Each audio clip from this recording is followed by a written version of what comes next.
Sanibonani, molweni, ndinamkela kweSSTV ngesiXhosa. UNomfundo guys ubonakala efika endlini yakhe. Andithi uhlala kwanjengaye ngoku, kodwa ubonakala efika ke kwakhe. Brother yakhe naye yothuka into yoba uzofunani ngoku apha. Uthi ke omnye ha-a ndizama uzoziklinela nje. Uthi omnye uba kuklini nje kanti futhi wena uhlala kwanjengabe mebuza nabantombazana asebenza phaa utsho ke othuli. Bazokwenzela because kaloku ngumedem. Athi omnye hayi uyayazi uba ndiyathanda uzibambela xa bemncoma kubhuti wakhe ke. Kodwa uNomfundo ke uveze into ithi yena ingathi akakho ready kule nto yalo mtshato because nobhuti wakhe uyambona uba ukha amaxhaga ngoku uthi ubenze bangabantu kowabo nje bezotshata nesikhakhameli esingonjengaye. So kwabona kaloku ngoku igama lakhe kuthiwa Bheki, Bheki, Bheki ngapha nangapha because utshate nesiqumama esingonjengaye. So akazazi ke uNomfundo kodwa kuthi hayi engathi akakho ready yena for into enesithembu. Ethi isithembu sinabantu baso, not yena.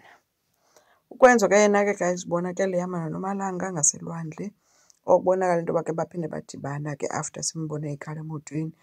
UNomalanga ke uneedimanzi ezininzi. Uthi nje kwakuleyo yoba emhambisa ngaselwandle akazi uba utheni emhambisa phaa because kaloku into yaselwandle into yakhe nalaa homewrecker inguSibongile. Yena akukho nto imdibanisa nolwandle. Okwesibini ininzi into ayifunayo ukwenza umbuzo uba ufunani. Akatsho abe semkhuphela imali kukwenza imnika. Athi uNomalanga ngale mali incinci i-half tank yemoto le kanamali yena and wayemthembise izulu nomhlaba ukwenza. So kuzawufuneka laa zulu nomhlaba wayemthembise lona amnike noba kwenzeka ntoni. And okwesibini ufuna indawo yokuhlala. Ukwenza into yabuza uba ufunani kum kahle kahle. Wathi omnye into endiyifunayo indawo yokuhlala. Wathi ukwenza kulungile izam iindawo zokurentela. Wathi uNomalanga no, andazi utheni ndizibhanxa nam ngoba indawo yokuhlala ndinayo, laa penthouse inefenitsha, inayo yonke into. Laa ndawo kaloku yeyam leyana. So ukwenza uxakene nento ke guys ngoba kaloku umthetho wakhona laa ndlu yeyakhe and badivosile noNomalanga. Zazikhona mos ii-terms and conditions zalo mtshato wabo, zedivosi yabo. But ke ngoku uNomalanga ezodimanda yonke into. Okwesibini ukwenza uthe eyiya esikolweni. Andithi uSibongile senenengxaki yalaa nto yoba webelwa i-assignment yakhe nguBusi. So besemakhaya kuSibongi kodwa decide into yoba makade aye esikolweni ayothetha nabantu basesikolweni sakhe kulungiswe le nto because kaloku akazude ahlale yena angafundi ngenxa kaBusi. So ukwenza kuyomnika isapoti ke emxelela nento bekungamelanga uba ulapha because wena kaloku samisiwe esikolweni. But kuSibongile uthi hayi siyayilungisa nozama ikho nto esiyenzayo, akho nto ndizayimosha. Kanti ngeli xesha behamba nje bewokha kuNomalanga ulapha kusho uthi uNomalanga ngoku uyamstokha uKwenzo. Umbonile ke akababona phofu uKwenzo khange bambone kuNomalanga but ubabonile yena. Into ezogqumileka guys ehleli emotweni unestress uyafa. Okwesibini une-support group ayihambayo uNomalanga. Le support group kusho uthi ngabantu abadivosileyo. Akaxoki uthi umfana waze wamgila emthembisa izulu nomhlaba. Kunamhlanje umfana ubhizi yenye intombazana yena wamlaxaza and yena uzile yedwa kwinto yomntana wabo ababemfumene, umntana oyinkwenkwe. So baswelekelwa nangumntana. Abantu bayamsizela ke guys abazi uNomalanga uba icacile uba asathi dadobawo ngoku kuye, khona into engahambi kakuhle. So asazi ke guys bizohamba njani into kaNomalanga ide ithini because icacile uba akekho rayithi mentally ngenxa yoba ulahlekelwe nangutatakhe ngoku. Kanamama mos wasweleka esemncinci umamakhe. UKwenzo ngapha akasekho ebomini bakhe. Nguyise ke ngoku oyena mntu ebeyiphila yakhe naye nanku ubanjiwe. Kwelinye icala ke guys kwaDlamini uMavis ufikela kuPhetheni ezintyinya ke ngotywala. uPhetheni ebesesitsho uba le nto yakho kusela utywala obungaka ayiyo, noJesu wayengayithanga makuselwe kanje xa kuselwayo.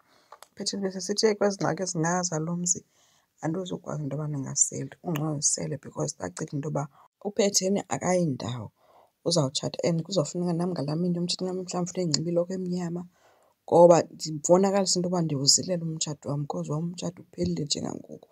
Wabebalisa ke into yoba yonke into kule ndlu yena uyenze ngokwakhe kodwa namhlanje khona umntu wesifazane ozawuvela afike angene nje athathe kanjalo.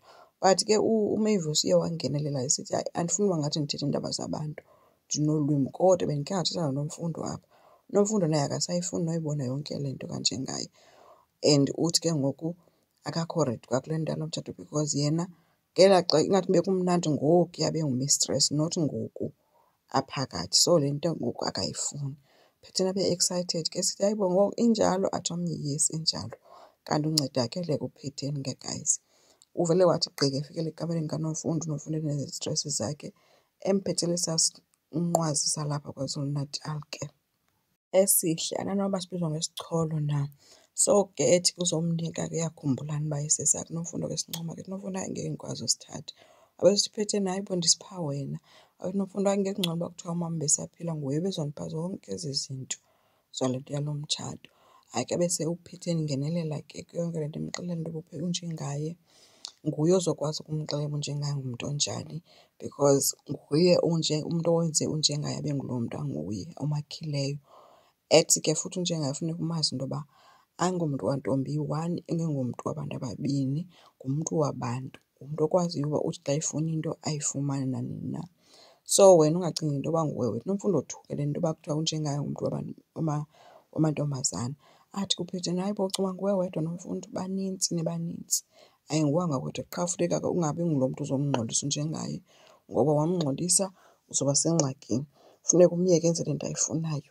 And unjengaye funeka xa umnxibise kakuhle, because angasinxiba nesihlangu esingazukuleyifa umjonge umnxibise, but at least ngoku ndinomntu wesibini ozokwazi undincedisa kuloo nto. Hayi uNofundo athi hayi andiqondi uba ndiredi kule nto mna. Phetheni ke ibonakala ke imonwabisa ke nentsini kuyo yonke le nto. So uNofundo uthe wahamba ke waya kunjengaye ke guys, apho afika khona emhambisele iglasi ke yewhiskey ke uba makasele. Njengaye bevuya ke kumnandi. Uthe se-excited kunjalo kunjengaye ethethana le nto yomtshato wabo uba izoba nini into. Nofundo bhum ibhomba esithi hayi mna andizukwazi ukuyenza le nto because andikwazi, mna andizukwazi utshata ne-stranger. Othuka unjengaye uba uthi si-stranger kanjani, wathi omnye hayi abantu abazi-strangers abatshati, mna andiqondi uba ndizokwazi utshata nawe. So le into uzoyihamba wedwa, andiqondi uba mna ndikhona kuyo. Bejalile ke guys unjengaye because Nofundo uthe no, akazukwazi umtshata. Asazi ke, ubonakala ngathi uPhetheni uyawina ke, because kaloku Nofundo uvile uba unjengaye udlala ngaye, otherwise akamtshati ngoba emthanda. Enkosi, ngicela subscribe, silike, singakhomenta futhi. Bye.